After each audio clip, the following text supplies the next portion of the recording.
রকম ঝামেলা ছাড়াই শুধুমাত্র কয়েকটা উপকরণ দিয়ে মাত্র 5 মিনিটে বানিয়ে ফেললাম দারুণ মজাদার পারফেক্ট প্যানকেক। আসসালামু আলাইকুম এভরিওয়ান, সবাই কেমন আছেন? আশা করি সবাই খুব ভালো আছেন। চলে এলাম আবারও নতুন একটি রেসিপি। আজকে তৈরি করেছি পারফেক্ট প্যানকেক। এই প্যানকেকগুলো কীভাবে পারফেক্টলি তৈরি করেছি সেই রেসিপিটা আজকে আপনাদের সঙ্গে শেয়ার করবো। আশা করি রেসিপিটি খুব ভালো এবং সহজ মনে হবে। তো বেশি কথা না বেরিয়ে চলুন মূল রেসিপিটি দেখে নেই।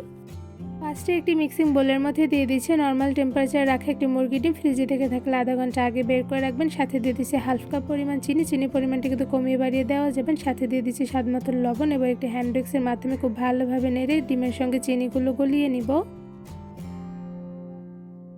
ডিমের সঙ্গে চিনিগুলো খুব ভালোভাবে নেড়ে গলিয়ে নিতে হবে। তো এই পর্যায়ে দেখতেই পাচ্ছেন খুব ভালোভাবে গলে গিয়েছে, সাথে কিন্তু ফোম ক্রিয়েট হয়েছে। এবার এর মধ্যে দিয়ে দিচ্ছি 1 ফালি লেবুর রসটা দিয়ে দিলে কিন্তু ডিমের থেকে কোনো প্রকার গন্ধ আসবে না। তো এই পর্যায়ে কিন্তু আমার লেবু চিপে দেওয়া হয়ে গিয়েছে। এবার খুব ভালোভাবে নেড়ে মিশিয়ে নিচ্ছি।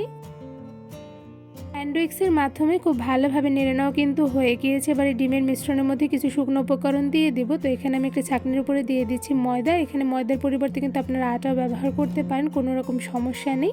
সাথে দিয়ে দিচ্ছি 1 চা চামচ পরিমাণ বেকিং পাউডার। এবার এই সবগুলো শুকনো উপকরণ খুব ভালোভাবে চেলে নিব। শুকনো উপকরণগুলো চেলে নেওয়া হয়ে গিয়েছে। এবার এর মধ্যে দিয়ে দিচ্ছি গুঁড়া দুধ। এখানে আমি 2 টেবিল চামচ পরিমাণ গুঁড়া দুধ দিয়ে দিচ্ছি। সাথে দিয়ে দিচ্ছি রান্নার তেল। এখানে আমি 1/4 কাপ পরিমাণ রান্নার তেল দিয়ে দিচ্ছি।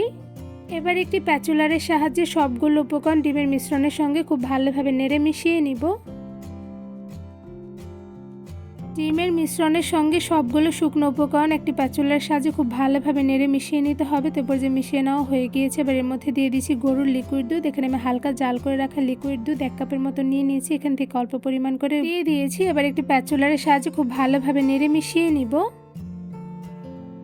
প্যাচুলার দিয়ে খুব ভালোভাবে কিন্তু নেড়ে মিশিয়ে নিয়েছি। এবার এর মধ্যে আবারও সেমভাবে গরুর লিকুইড দুধগুলো দিয়ে দিয়েছি। একবারে বেশি গরুর দুধ দিতে যাবে না, তাহলে কিন্তু ব্যাটারটা বেশি পরিমাণে পাতলা হয়ে যাবে। তো এই পর্যায়ে অল্প পরিমাণ করে দিয়ে খুব ভালোভাবে নেড়ে একটি পারফেক্ট ব্যাটার তৈরি করে নিতে হবে। একটু বেশি সময় নিয়ে অল্প পরিমাণ করে গরুর লিকুইড দুধ দিয়ে আমি খুব ভালোভাবে নেড়ে পারফেক্ট ব্যাটার তৈরি করে নিচ্ছি। আর এদিকে দেখতেই পাচ্ছেন দুধগুলো কিন্তু আমি একবারে দিইনি, অল্প পরিমাণ করে দিয়ে দিচ্ছি। তো এই পর্যায়ে কিন্তু আমার খুব ভালোভাবে নেড়ে নেওয়া হয়ে গিয়েছে। এবার এই ব্যাটারের মধ্যে আবারও সেমভাবে আরও কিছুটা পরিমাণে গরুর লিকুইড দুধ দিয়ে দিচ্ছি। এখানে কিন্তু আমি অল্প পরিমাণ করে সেমভাবে বারবার দিয়ে দিচ্ছি। আর এই ব্যাটারটা কিন্তু একদম বেশি পাতলা হবে না, সাথে বেশি ঘনও হবে না, মিডিয়াম ঘনত্ব রেখে কিন্তু ব্যাটারগুলো পারফেক্টলি তৈরি করে নিতে হবে। অল্প কিছুক্ষণ সময় নিয়ে ব্যাটারের মধ্যে প্রায় 1 কাপের মতন গরুর লিকুইড দুধ দিয়ে আমি খুব ভালোভাবে নেড়ে একটি পারফেক্ট ব্যাটার তৈরি করে ফেলেছি। ব্যাটারের ঘনত্বটা কতটুকু পরিমাণে রেখে তৈরি করে ফেলেছি আশা করি দেখেই বুঝতে পারছেন। এবার কিন্তু প্যানকেক তৈরি করার জন্য ব্যাটারটা একদমই রেডি। এবার একটি সাইডে 10 মিনিটের মতন এই ব্যাটারগুলো রেস্টে রেখে দিব। ব্যাটারগুলো 10 মিনিটের মতন রেস্টে রেখে দেওয়ার পর এবার একটি মিডিয়াম সাইজের চামচ দিয়ে 1 চামচ পরিমাণ ব্যাটারগুলো তুলে নিয়েছি। এবার ফ্রাইং প্যানের মধ্যে ব্যাটারগুলো দিয়ে দিচ্ছি। সবগুলো ব্যাটার দিয়ে দেওয়ার পরে চামচের নিচ থেকে খুব ভালোভাবে ঘুরিয়ে গোল করে নিচ্ছি। দেখুন কিন্তু দেখতে বেশ ভালো লাগবে। এবার প্যানকেকটা একটি ঢাকনার সাহায্যে ঢেকে 2 মিনিটের মতন রান্না করে নিব।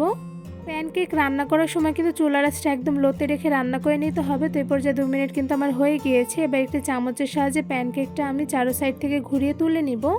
প্যানকেকটা তুলে উল্টে নিয়েছি যাতে অপোজিট সাইডটা খুব ভালোভাবে কালার চলে আসে। তো এই পর্যায়ে দেখতেই পাচ্ছেন খুব সুন্দর কিন্তু কালার চলে এসেছে। আর প্যানকেকটা ভাজতে কিন্তু খুব একটা বেশি সময় লাগে না, খুব অল্প সময় হয়ে যায়। আর এদিকে দেখতেই পাচ্ছেন মাশাআল্লাহ দেখতে কিন্তু খুবই সুন্দর হয়েছে। এবার সেমভাবে আরও একটি প্যানকেক তৈরি করে নিব।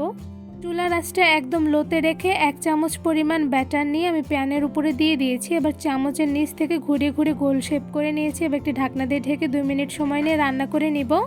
2 মিনিট সময় নিয়ে রান্না করে নেওয়ার পর দেখতেই পাচ্ছেন প্যানকেকের উপরে কিন্তু খুব সুন্দর জালি ক্রিয়েট হয়েছে। এবার একটা চামচের সাহায্যে প্যানকেকটা আমি তুলে উল্টে নিচ্ছি। এবার অপোজিট সাইডটাও 1 মিনিট সময় নিয়ে ভেজে নিব।